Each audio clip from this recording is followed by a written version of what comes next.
Leia comigo 1 Coríntios, capítulo 10, versículo 31, eu vou ler na Nova Versão Internacional. 1 Coríntios 10, 31. Você pode ler bem forte, assim que estiver lá no telão, já está lá? Vamos forte. Assim,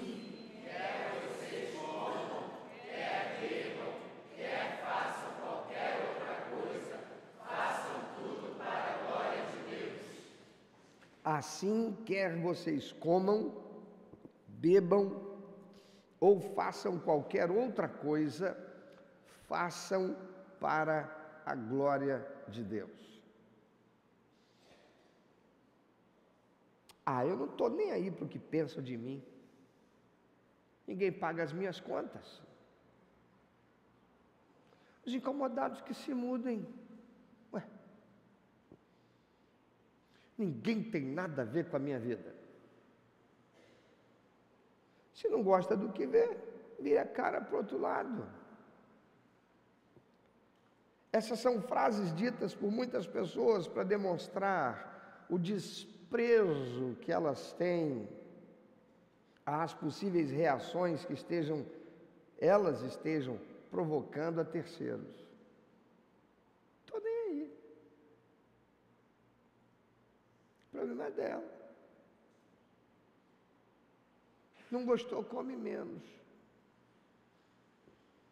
Essas pessoas não estão cuidando que o que possam estar fazendo seja escandaloso, ofensivo, agressivo ou considerado imoral pelos outros com os quais convivam e evocam o princípio da liberdade para viverem como bem entendem por seu senso de que cada um deve ter o direito de viver e se expressar como bem quiser, e as demais pessoas devem respeitar isso. No capítulo 10, a partir do versículo 23 de 1 Coríntios, o apóstolo Paulo está doutrinando a igreja sobre o que os cristãos o respeito que os cristãos devem ter pela opinião dos outros, pelo que os outros vão pensar. Esse versículo 31 que nós lemos, ele se insere nesse contexto de discussão sobre a liberdade cristã e as escolhas éticas que os crentes devem fazer diante de práticas que em si mesmas não são moralmente erradas, algumas delas estão tudo bem, mas que podem ter consequências espirituais e éticas para os outros. Um determinado trecho de uma música pode parecer certo para você naquilo que ela parece estar transmitindo, mas ao olhar o contexto e letra, pode estar incentivando o sexo sem compromisso, ou falando de um relacionamento que não deu certo, e a disposição de tratar o outro como um objeto, e isso vai depor contra o testemunho que você, crente, deveria dar a respeito de como um cristão deve se comportar diante disso. Algumas pessoas são espalhafatosas ao falar, gesticulando, falando alto e sem escolher as palavras, costumam encerrar sua fala com frases como: eu sou transparente e o que eu tenho que falar eu falo mesmo, quem não gostar que se mude, porque eu sou autêntico. Uma mulher se dizendo cristã, ela sai às ruas ou vai à academia vestindo uma roupa que marca todo o seu corpo, sensualizando, provocando os homens à excitação sexual, e diz: quem não quiser pecar, que olhe para o lado, não tem nada que ficar olhando para mim, porque eu tenho que me vestir menos confortável, porque o homem só pensa em sexo? Eu não. Eu não sei, o som está reverberando muito, o som está meio forte para vocês aí? O áudio está meio forte? Não? Então sou eu aqui, baixa só um pouquinho aqui o meu retorno, tá bom? O texto ele é muito claro. Assim quer vocês façam qualquer coisa. Façam tudo para a glória de Deus. Tem crente aqui? Assim quer vocês façam qualquer coisa. Façam tudo para a glória de Deus. Tem crente aqui? Assim façam vocês qualquer coisa. Façam tudo para a glória de Deus. Pergunta para quem está do teu lado: tem crente aqui?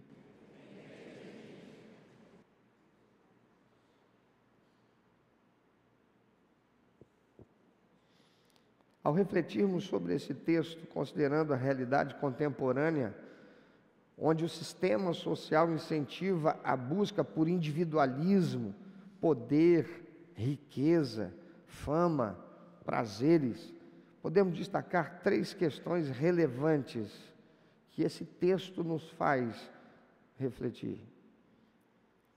Primeiro, o apóstolo Paulo instrui da parte de Deus que todas as ações humanas devem ter um propósito maior.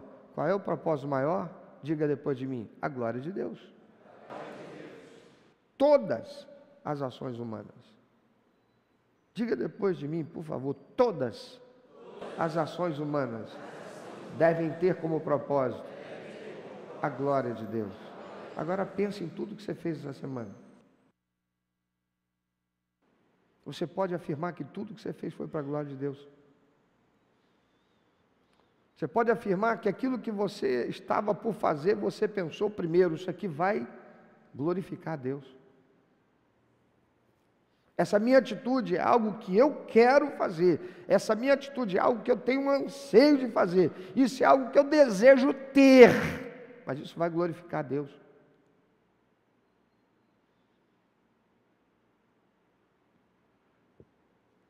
Isso quer dizer que o significado da vida não é encontrado nos objetivos pessoais, temporais, superficiais, mas em viver de uma forma alinhada com os valores espirituais e profundos. Ouça o que eu vou dizer para você. Deus não fica chateado e triste se você troca o sofá da sua sala. Mas você deveria se perguntar se trocar esse sofá da sua sala glorifica a Deus.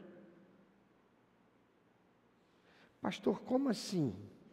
Quer dizer que agora eu não posso trocar o sofá da minha sala? Pode. Mas você precisa.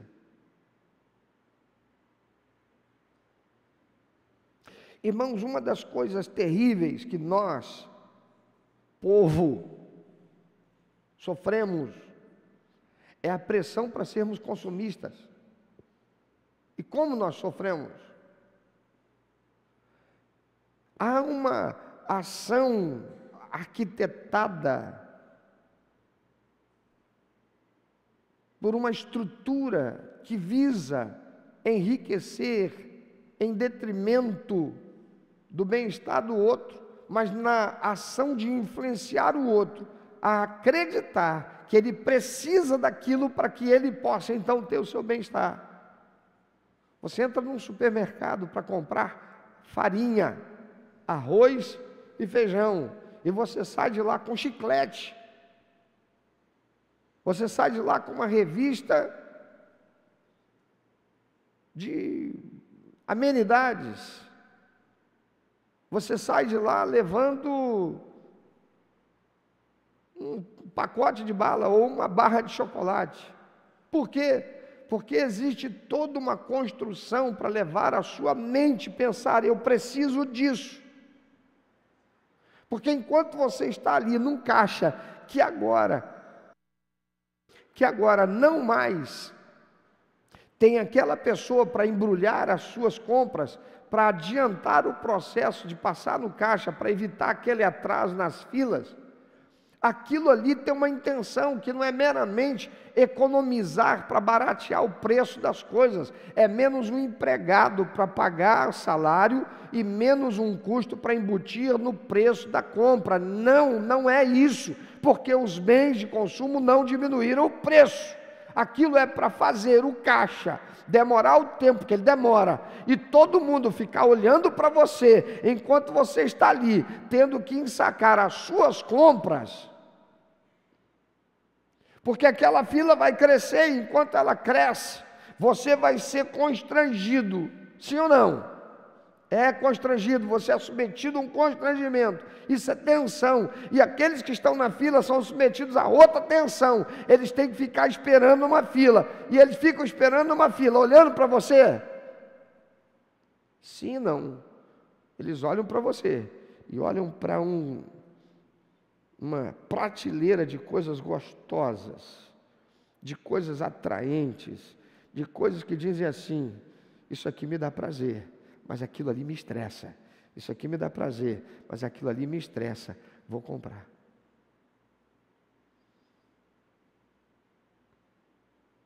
Você está numa loja para comprar um sofá que você precisa porque o seu está rasgado.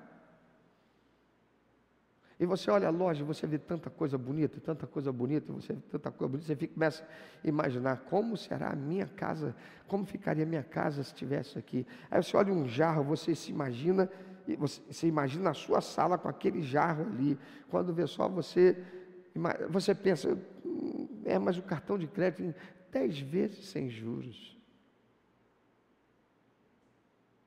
Pergunto a você, você precisava disso? Então eu te pergunto, até aquilo que a gente consome pode ou não glorificar a Deus? Por que isso não glorificaria a Deus? Porque quando você perde o seu poder de compra, quando você perde o seu poder de condução das coisas do seu futuro, porque você está gastando naquilo que você não precisa, você vai perder o poder de fazer aquilo que você deveria.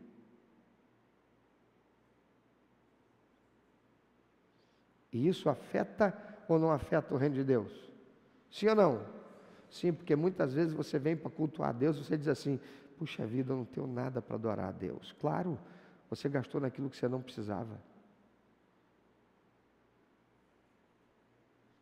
Mais ainda, tem muita gente passando fome e necessidade, enquanto você está investindo em alguma coisa que você não precisa. Investir, essa é a palavra certa? Ou é gastar no que eu não preciso? Porque investimento tem que me trazer retorno. Investimento que me traz retorno com compromisso e me faz ter dívida, não é investimento.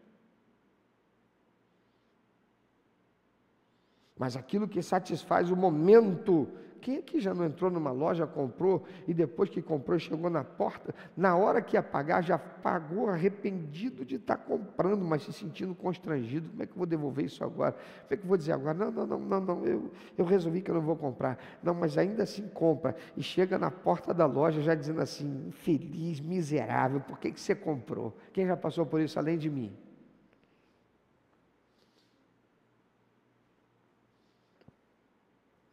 Uma sociedade que estimula o hedonismo, a busca pelo prazer pessoal, valoriza o sucesso material, o poder e a fama como indicadores de realização pessoal. Essa passagem bíblica que acabamos de ler instrui que devemos fazer uma reavaliação a respeito dos critérios do que seja sucesso.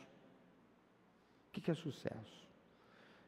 Eu falo agora muito particularmente aos jovens e adolescentes, porque é nessa fase que nós somos influenciados a ter para a nossa vida e a buscar para a nossa vida modelos que estão na sociedade daquilo que nos parece sucesso. É o jogador de futebol que era pobre, saiu da periferia, saiu da favela e agora ele é o melhor do mundo. É a atriz que era uma ninguém, filha de talvez uma menina que tenha sido abusada na adolescência e que agora é a artista principal, e são ricos, e agora eles estão lá na Ilha de Caras, e eles estão na televisão, e estão nos meios de comunicação sendo colocados lá em cima, e se tornam ídolos, e vocês consomem tudo que vem da parte deles.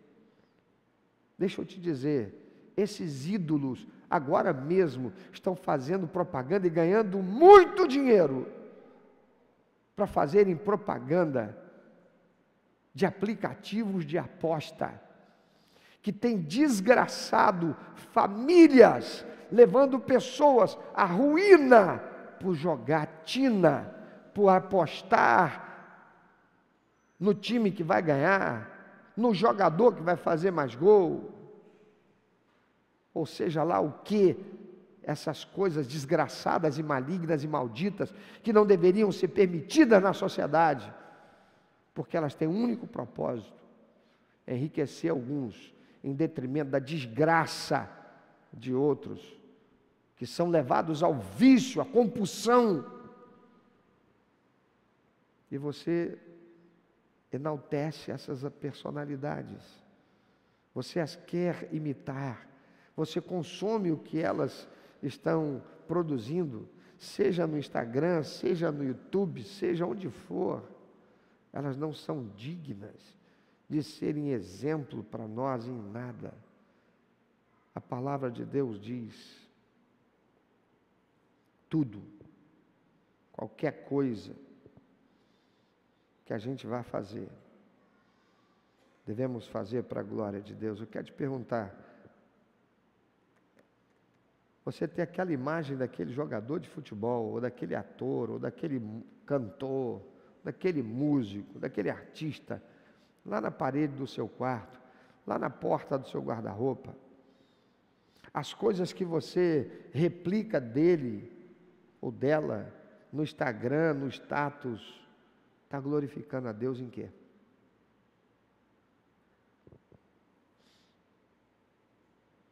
A busca incessante por prazer pessoal e poder pode conduzir ao vazio e à insatisfação, uma vez que esses objetivos são transitórios. Tem gente que quer muito. Irmão, eu vejo coisas interessantes. Eu vejo pessoas que têm um salário excelente e não tem nada, enquanto tem pessoas que ganham muito menos e tem mais do que esses que ganham um salário muito melhor. Sabe por quê? Porque esses que ganham um salário muito melhor vivem gastando. Vivem gastando. A filosofia pela qual vivem é: deixa a vida me levar, a vida leva eu. Eu quero agora, eu posso, eu compro. Eu quero agora, eu posso, eu consumo. E nunca tem uma casa própria, um bom carro, que poderiam ter. Não sabem usar o dinheiro que têm. Aparentemente, olhando para elas estão vivendo melhor do que esse que ganha um salário menor e que sofre até opressão, mas já comprou a casa própria, já tem o seu carro próprio, já tem uma casinha na praia. Não é uma mansão, não é um Airbnb maravilhoso. Eles vão passar, a família vai passar férias, eles vão em mercado, e usufruem do ambiente com tranquilidade, enquanto o outro só gasta aquilo que tem, consumindo e consumindo e consumindo, usufruindo de status, de beleza, de conforto, mas despendendo sem nunca construir nada. Pessoas assim não estão glorificando a Deus, porque não estão sabendo administrar aquilo que tem conquistado, aquilo que tem recebido. Por que não? Porque elas nunca constroem nada. E quem nada constrói, não contribui para os propósitos do reino de Deus. A exortação bíblica nos desafia a repensar as nossas prioridades, buscando propósito e realização em valores que transcendem o hedonismo e materialismo, como integridade, justiça e compaixão. Você recebe o seu salário. No seu salário, quanta dose de compaixão há? Você ganha dinheiro como fruto do seu trabalho, da sua atividade profissional. Eu quero te perguntar, quanta dose de compaixão há? Você pensa no seu salário como sendo aquilo que é conquistado por você exclusivamente para o bem-estar seu, da sua casa, da sua família, ou você pensa também naquilo que é para servir aos propósitos de Deus, para honrar a Ele e glorificar seu nome? Mas como falar disso, se eu que sou crente, eu não sou nem dizimista, à luz do que diz a palavra de Deus, eu sou ladrão, eu roubo de Deus.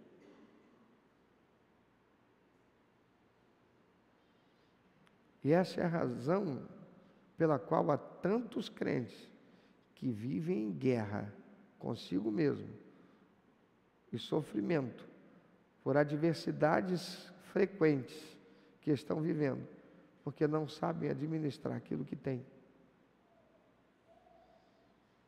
Porque não estão nem aí no que vai representar para outros a sua atitude egoísta. Ah, amados, isso nos leva à segunda questão, que esse texto da revelação de Deus pelo apóstolo Paulo nos faz pensar. Embora os crentes tenham liberdade em Cristo, essa liberdade deve ser exercida com responsabilidade, considerando o impacto sobre os outros e o bem-estar da comunidade. Em um mundo onde a liberdade pessoal é exaltada, muitas vezes à custa dos outros, a palavra de Deus pelo apóstolo Paulo lembra que liberdade não é sinônimo de individualismo desenfreado.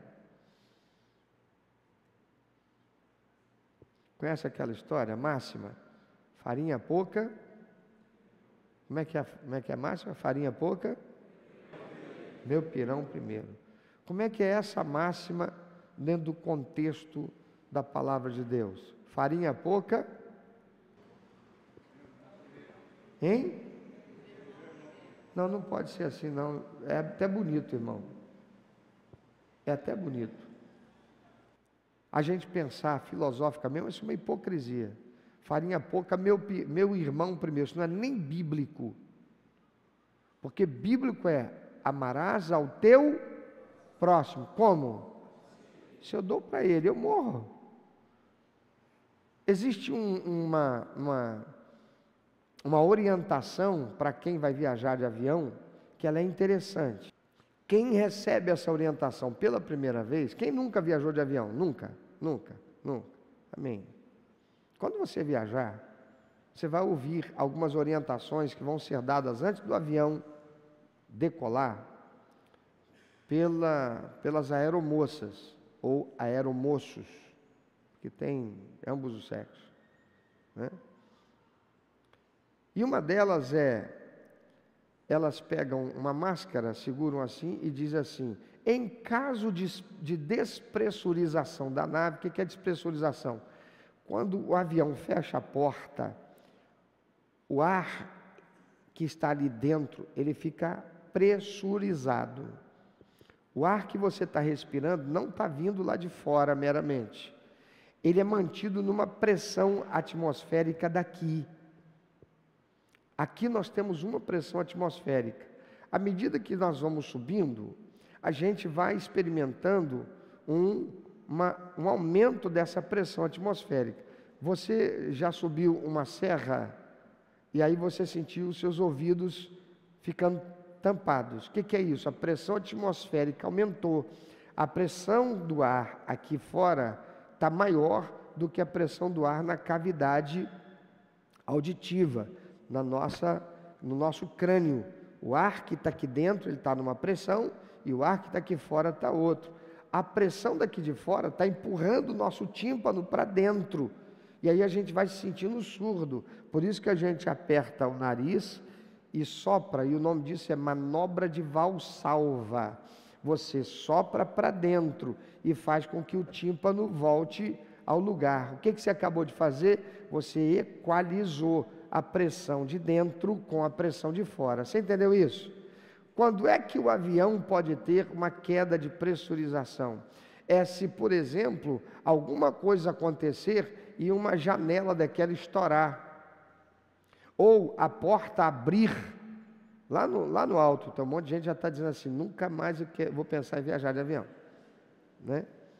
Ou uma outra situação qualquer, em que o avião, de repente, ele tenha uma queda bruta, ou abrupta, de altitude, e cause uma diferença muito grande de pressão. Então, ela diz assim, em caso de despressurização, máscaras cairão do teto. Aí ela deixa cair a máscara que está presa na mão dela, e as máscaras estão aqui, na parte de cima, que é a parte de baixo do bagageiro, de mão. As máscaras cairão. E a orientação que elas dão é assim, primeiro, coloque em você. Depois você coloque na criança, no adulto, no outro que precise de ajuda. Aí você, primeira vez que você ouvir, você coça a cabeça e pensa assim, espera aí, eu estou com meu filhinho pequenininho, eu estou com meu bebê de colo, eu estou com meu idoso que está aqui. Se tiver cair, primeiro eu vou salvar a vida dele, eu vou correr para salvar a vida dele. Aí você morreu. Entendeu? Por quê? Porque se na hora que despressuriza você tiver sem ar no seu pulmão, for coincidir com a sua expiração, despressurizou, tu não consegue, não tem ar. Você morre. Você precisa de ar com pressão para você conseguir respirar. Então a orientação é, primeiro você coloca em você, e depois que você colocar em você, você vai e coloca na criança, coloca no outro. Por quê? Porque se o outro apagar, ele ainda está vivo. O cérebro tem, só depois de em torno de 5 minutos, sem oxigênio, o cérebro morre. Por questão de segundos, a pessoa pode até apagar, mas você colocou ali de volta, daqui a pouco ela retorna. Quem aqui já desmaiou? Pois é mais ou menos isso daí. As grávidas aí sabem, né? Pois é isso daí. Então, farinha pouca, meu irmão primeiro, está errado. Então, pastor, se não é farinha pouca, meu pirão primeiro, não é meu pirão primeiro que estaria certo, que primeiro eu. Não, porque esta máxima, ela advém de um conceito e um entendimento de que se não tem para todo mundo, tem que ter para mim. Você já viu como é que é o negócio do avanço? Você chega numa festa de boca livre, ou você vai numa festinha. Eu tive, sexta-feira, num evento do Comerge, Conselho de Pastores do Estado do Rio de Janeiro. E nesse evento foi distribuído, ou seja, foi colocado em cadeiras, para cada pastor que sentasse ali, e líder, um kit. E esse kit era uma caneta, tipo um caderno de anotação, muito bonito, fazendo alusão a o filme The Chosen, que estava sendo promovido também, aproveitando aquele... O que aconteceu? Eu vi pessoas levantando, chegando assim, tem alguém do lado do senhor? Falei, não. A pessoa foi lá e apanhou aquela coisa. Chegou do outro lado ali, tem alguém do lado do senhor? Não. Saiu pegando. Irmão, aquilo ali era para ser um para cada um, ou no máximo o pastor e a sua esposa. Então, a máxima que diz farinha pouca, meu pirão primeiro, é aquela que leva as pessoas a cometerem o pecado que Paulo chama a atenção dos crentes de Corinto. Porque no momento da comunhão, da Santa Ceia, e a Santa Ceia não era como nós realizamos hoje, um pedacinho de pão com um pouquinho, um cálicezinho de suco ou de vinho, era uma festa de comunhão, era uma refeição. Paulo chama a atenção, porque os crentes estavam chegando lá e enchendo a bolsa, não só comendo e botando na bolsa para levar. Igual algumas pessoas que quando vão ao aniversário, festa de casamento, né, saem fazendo. Olha para quem está lá e diz assim: eu sei que você não faz isso. Eu creio, né? É melhor dizer eu creio. Eu creio que você não faz isso. Porque você é crente. Diz para ele: porque você é crente, eu creio que você não faz. E se você fazia, diz para ele: se você fazia, você vai ficar liberto hoje. Em nome de Jesus. Se a farinha é pouca, meu irmão, não é meu pirão primeiro, nem meu irmão primeiro. A farinha sendo pouca ou sendo muita, é Deus primeiro. Porque está cheio de gente dando isso como justificativa para roubar de Deus e não ser dizimista. O que é que se alguém está dizendo? A farinha é pouca, o pirão primeiro, meu.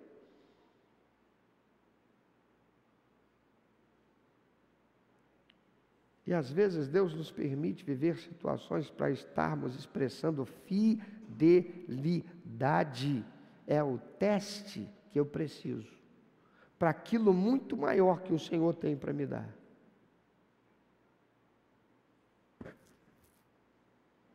Se a farinha é pouca, qual é a resposta certa? Se a farinha é muita, qual é a resposta certa? Então, qual é a frase certa? Sendo pouco ou sendo muita? Para a glória de Deus. A glória de Deus. O exercício da liberdade, ele deve ser equilibrado pela responsabilidade ética para com o próximo e para com a sociedade em geral. Quando eu coloco Deus em primeiro lugar, na minha vida material, eu estou colocando o meu próximo em primeiro lugar, porque Deus não come dinheiro. A menos que você esteja em uma dessas igrejas que sejam caça-níqueis e o líder da igreja, a autoridade da igreja é alguém que só pensa em encher o seu próprio bolso. Mas se é uma igreja de Jesus, que investe em agir dentro do propósito de Deus, de buscar e salvar os que estão perdidos, de cuidar dos que estão feridos, de saciar os necessitados, então, quando você coloca Deus em primeiro lugar, quando o que você faz visa a glória de Deus, então você estará no caminho certo. Você estará exercendo responsabilidade ética para com seu próximo e para com a sociedade em geral. Isso se traduz na necessidade de considerar o impacto das nossas escolhas e atitudes no ambiente, nas relações humanas, na justiça social, ao invés de apenas seguir o que nos traz prazer imediato ou vantagem pessoal. Aquela irmãzinha que está colocando aquela roupa de malha para andar na rua e ir para a sua ginástica, ela não está nem aí. Se o que ela está fazendo está provocando excitação sexual nos todos os homens que vão olhar para ela, porque é isso que está fazendo. E cá para nós, irmãos, a começar de mim, que sou seu pastor, eu sou um homem de Deus, mas eu sou homem, carne.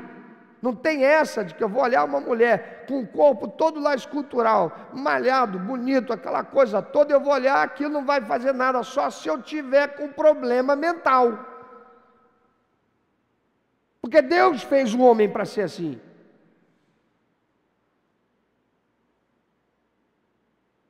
Então o que é que você está fazendo? Você vai com essa roupa para a academia, e você vai lá na academia, e você está lá em certas posições, em certas situações, por causa do exercício que você tem que fazer. O que é que você está fazendo? Você está agredindo a santidade de Deus em você, provocando a excitação sexual nos homens. Mas o que é que Satanás coloca na boca das pessoas que vivem pelo sistema que rege a sociedade? Que olhe para o outro lado. Por que que eu devo perder a minha liberdade porque ele é um tarado? Tarado?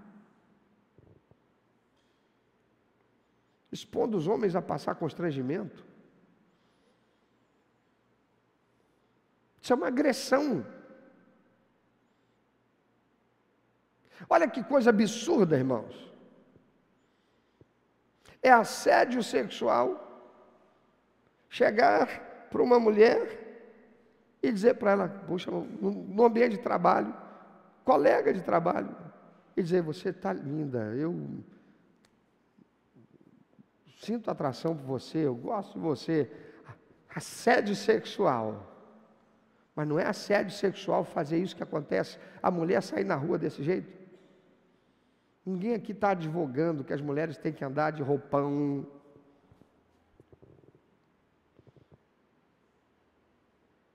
Mas fazer para a glória de Deus. Como é que você pode se vestir para a glória de Deus para ir para a academia? Antes era para a academia, agora é para tudo quanto é lugar. Antes a justificativa era porque é na academia, e levava roupa e vestia na academia para fazer exercício. Onde é que é o lugar onde você não ofende a Deus, a santidade de Deus? Se portando desse jeito. O que eu tenho para falar, eu falo. Esse negócio de ficar guardando, eu fiquei sabendo aí, andei lendo aí, andei estudando, ouvi um psicólogo falar que quem guarda muito morre até, pode ter até um problema de ter um infarto e morrer. Morra. Mas não mate os outros com o que você fala. Jesus diz, é melhor você entrar no céu com um olho do que tendo os dois você ir para o inferno. Se esse olho te faz pecar, arranca ele. Porque é melhor você entrar com o olho no céu do que tendo os dois você ir para o inferno. Se teu braço te faz pecar, arranca ele, que é melhor você entrar maneta no céu, sem braço, do que com os dois você ir para o inferno. É claro que Jesus não está querendo dizer com isso que literalmente a gente deve fazer isso. Ele está dizendo, arranca de você aquilo que te conduz a desonrar a Deus, a ofender a santidade de Deus, aquilo que leva você a agredir o seu irmão, aquilo que leva você a causar um prejuízo à imagem do reino de Cristo.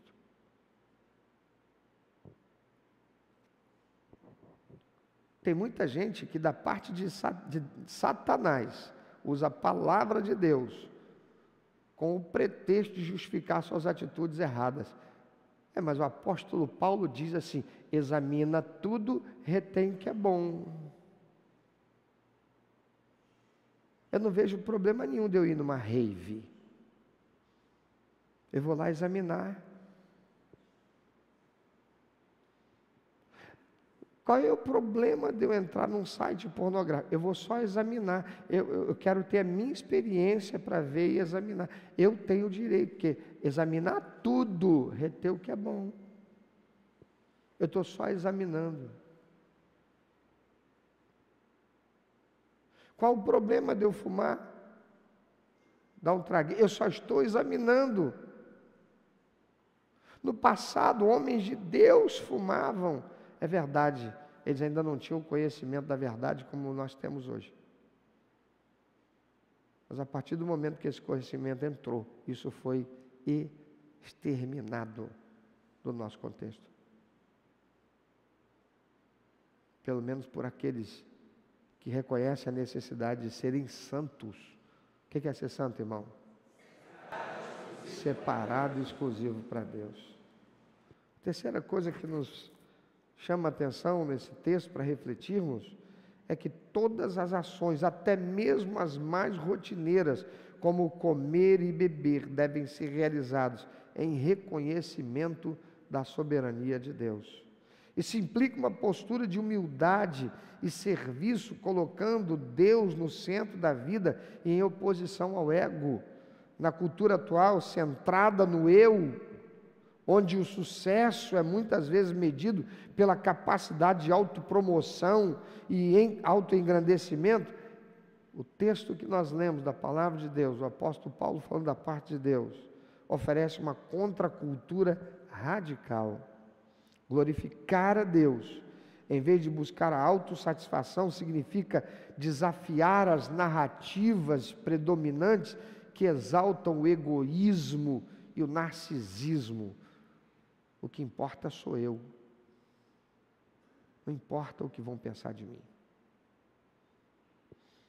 Ao invés de buscar o prazer, a fama, o reconhecimento e a autossatisfação, o nosso desafio é viver de forma que as ações diárias, por mais simples que sejam, reflitam um compromisso com algo maior do que o ego pessoal, uma vida de significado voltada para o bem comum e para a espiritualidade. Olha para quem está do teu lado, me ajuda, por favor.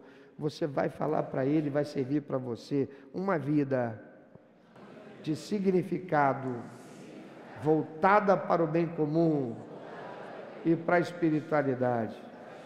Agora eu te pergunto, você está focado nisso? Ou você está focado só em ser sucesso? Por fim, o apóstolo Paulo, da parte de Deus, está nos ensinando que importa sim o que os outros vão pensar. Se aquilo que eu vá fazer causar escândalo, desconforto moral, desconforto social, ou uma interpretação equivocada sobre a minha pessoa, que prejudique aquela pessoa ter um encontro íntimo, pessoal e revelador com Jesus. Você pode estar levando uma pessoa para o inferno com a sua postura, com o seu testemunho e se dizendo crente. Nós cantamos um cântico que diz: não importa o que vão pensar de mim, eu quero é Deus.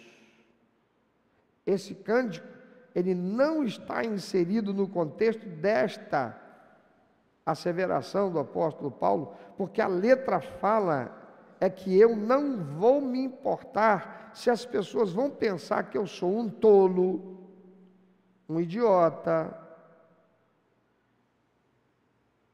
um fundamentalista, um radical, um ignorante, por eu buscar viver como Deus quer, porque eu quero viver de modo a glorificar a Deus, porque o mundo vai fazer isso, aliás faz. Uma coisa é minha atitude voluntária, inconsequente, pensando só em mim, para fazer alguma coisa que vá macular o meu testemunho de santidade. Outra coisa é o meu testemunho de santidade levar as pessoas a zombarem de mim ou fazerem juízo ao meu respeito. Você entendeu a diferença? Uma coisa, crente, é você estar na escola, na faculdade, e pessoas do teu grupo lá, da tua sala, dos que conhecem você lá, zombarem de você, falarem coisas a seu respeito, porque você não compactua com o que é errado do que eles fazem. Eles te convidam para coisas e você diz: não, eu sou crente, eu tenho compromisso com Jesus, eu não posso fazer essas coisas. Não é porque eu sou da igreja, eu não posso fazer essas coisas porque eu vou ofender a Deus. Eu ofenderia meu Deus se eu fizesse isso. Tem muito crente que passa vergonha merecidamente, porque ele diz assim: não, não posso porque minha igreja proíbe. Que igreja proíbe, irmão? Qual é a igreja que proíbe? Aí passa vergonha merecidamente, porque está falando mal da igreja. Ou você tem uma aliança com Deus, e você sabe pelos princípios e valores que você deve viver para agradar a Deus, e diz: eu não farei isso, não compactuo com isso, eu não participo disso, porque eu ofenderia a santidade do meu Deus. Eu não vou ofender a santidade do meu Deus. E eles vão zombar de você, eles vão achincalhar você, eles vão se afastar de você, mas não é porque você está fazendo algo errado, é porque você quer Deus. É porque você quer andar nos princípios e valores de Deus. É porque você quer manter sua comunhão com o Espírito Santo de Deus. Outra coisa é você dar mau exemplo de testemunho.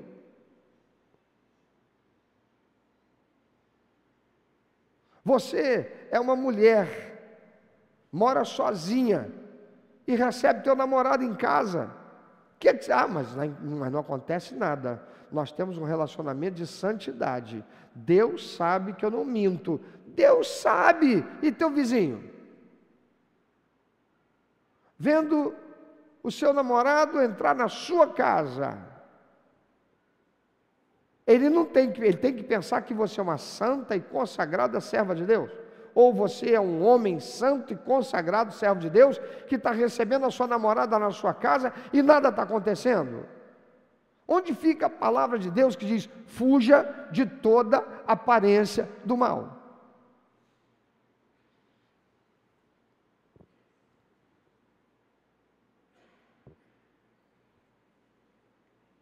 Se é que verdadeiramente estamos comprometidos com a visão de sermos cristãos autênticos, ou perseguirmos ser cristãos autênticos, então nós devemos passar tudo o que fizermos pelo seguinte crivo: isso que eu pretendo fazer, ou como eu pretendo agir, vai servir para a glória de Deus?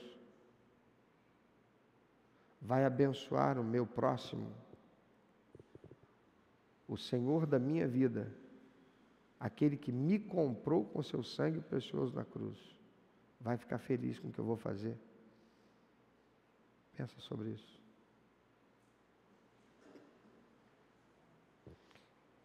Se você passar pelo crivo da sua reflexão, da palavra de Deus que recebemos nessa hora, assim quer vocês comam, bebam ou façam qualquer outra coisa, façam tudo para a glória de Deus. Quando você olha para a sua semana que passou, há alguma coisa que você deva reconhecer não foi para a glória de Deus? Aquela postagem que você replicou, repostou ou postou, serviu para a glória de Deus? Edificou quem? Foi um desabafo teu a respeito de alguém? Foi um desabafo teu a respeito de como você estava se sentindo? Isso glorificou a Deus?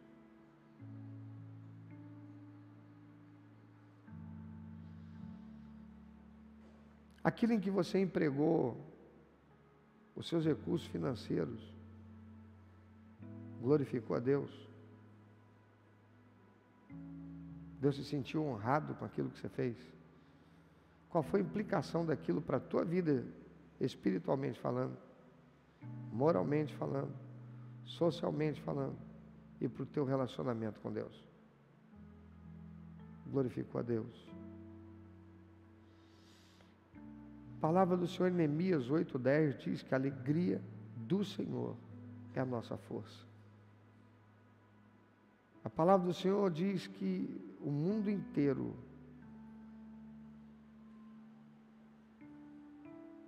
jaz no maligno, está sob o domínio do maligno. A pergunta para você é: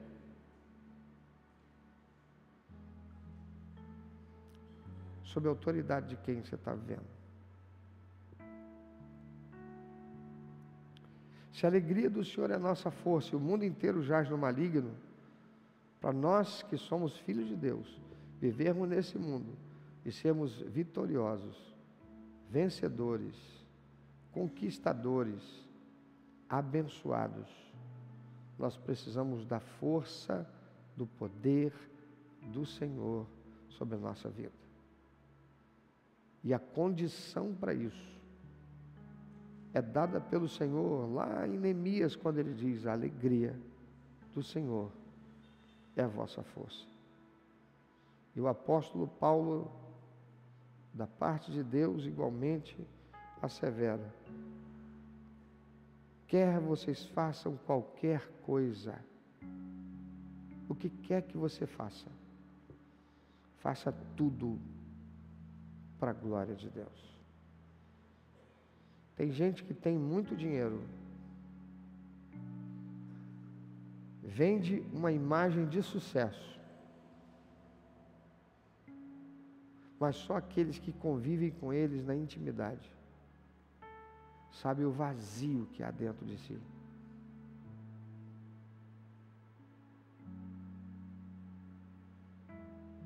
As capas das revistas,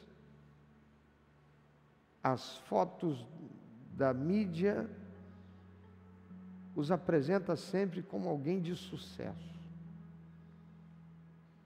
Mas o casamento está destruído, ou sendo destruído. Filhos estão vivendo separados dos seus pais.